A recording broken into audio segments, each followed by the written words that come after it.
So this is the story of my Honda VT600 Shadow.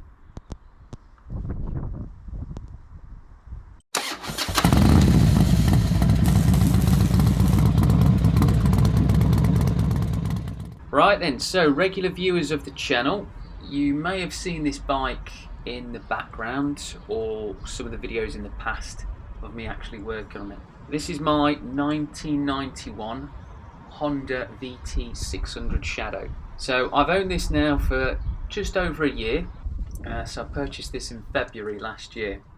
Now the initial plans for this bike was to be the next custom build for the channel. So the plan was to find a bike that was in poorish condition and then basically go about refurbing it and customizing it.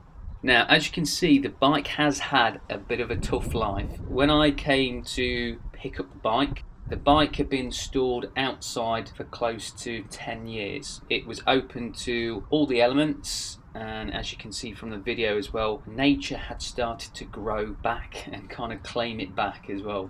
Now that plan completely changed when a friend convinced me to use the bike to have a bit of fun and experience the UK summer roads. What that meant was I needed to get the bike fit and ready and mechanically sound for riding. So first item on the list was to replace the battery. Now the electrics on this bike weren't too bad, minus the rear wiring harness. So I did have to chop out the rear harness and then make a brand new harness. So this would power the rear tail lights and the registration light. So with the electrics all being sorted, no issues with that, I could then move on to the fuel system. Now, bear in mind that this bike had been sat for under 10 years. There were remnants of old fuel within the system. Within the fuel tank, you could hear fuel sloshing around, and as well as that, you had the fuel in the carbs. So to begin with, what I did was remove the fuel tank and the inline fuel pump. What I did then was drain out the remnants of the old fuel, and then I filled up the fuel tank with white vinegar and then left this for around 3 or 4 days, and this cleaned out all the internals of the tank really well. I was really surprised by how good it cleaned the tank up. I also ran the vinegar through the fuel pump. So I powered up the fuel pump with a slave battery and just let the vinegar run through, cleaning that all out. So once I was happy with that, I could then move on to removing the carbs. Now, the carbs were a bit of a pain to get off the bike. The boots that held the carbs to the engine over time had perished, so they'd gone very hard and just very kind of difficult to get any flex out of the boot. So I had to heat them up with a heat gun to be able to remove the carbs from the bike. I then did actually replace those for brand new boots. Once the carbs were removed, I then placed them on the bench and removed the bottom float bowl. And you can see from the images what kind of disaster I was met with. So it's clear to see that the fuel had been sat in these carbs for quite some time and just degraded really badly. So the next course was to completely strip the carbs down, and I placed them into my ultrasonic cleaner. And you can see there a nice shot before and after the ultrasonic clean.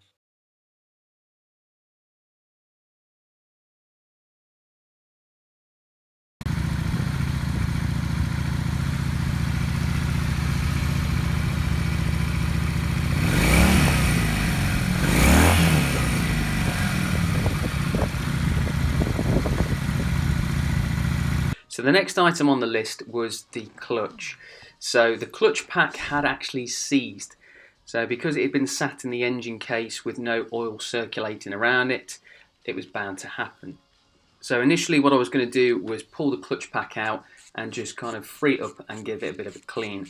However, once I removed it from the engine, I noticed the steel discs were slightly blued from being overheated. At that point, I just decided to replace the whole clutch pack with a new set.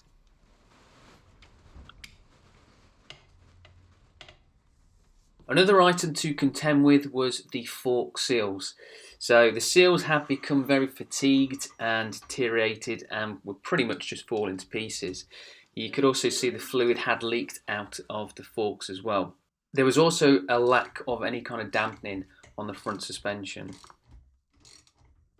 Now, I also did a couple of modifications to the bike. So one of those being the handlebars. So I removed the original OEM handlebars and then replaced those with a straight drag bar. And because it seemed like quite a popular modification, I decided to remove the coolant expansion tank and place one at the front of the bike. So what I actually did was to utilise an old shock tube. Now, because of the locations of the axle spindle hole and the actual mudguard bosses on the tube, they lended themselves quite well to being affixed to the Honda frame. So essentially all I did was machine up a top cap for the fork tube to seal it and then connect it to the coolant system. So with all the fixes and modifications in place, the bike was taken for its MOT and successfully passed. With all successes, I usually celebrate by having a Greg's breakfast. Now that wouldn't be the end of fixes to the bike. After various test rides out,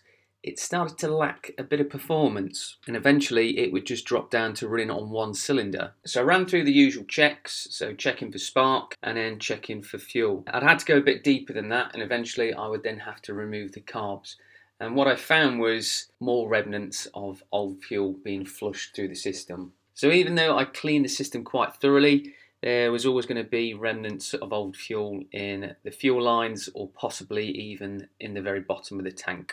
Since then, I've had no issues with the bike's performance or running it whatsoever. Now, we are coming towards the spring and summer months and the bike is likely to go back out on the road.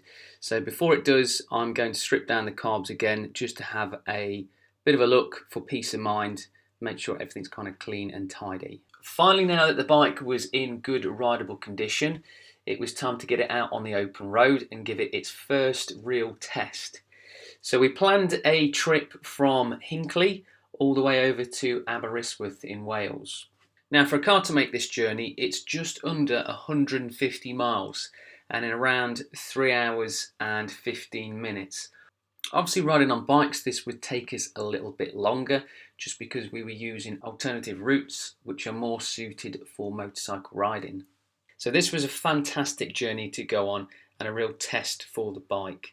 Now the bike did make it all the way to Aberystwyth with one single problem, and that was me. And to this day I'm not really sure what I actually did, but part way through the journey I believe I accidentally turned the petcock to reserve and then ran out of fuel. Luckily one of my mates is well prepared and he went up to a local filling station and managed to pick up a can of fuel. And to this day I still ride around with that extra can of fuel.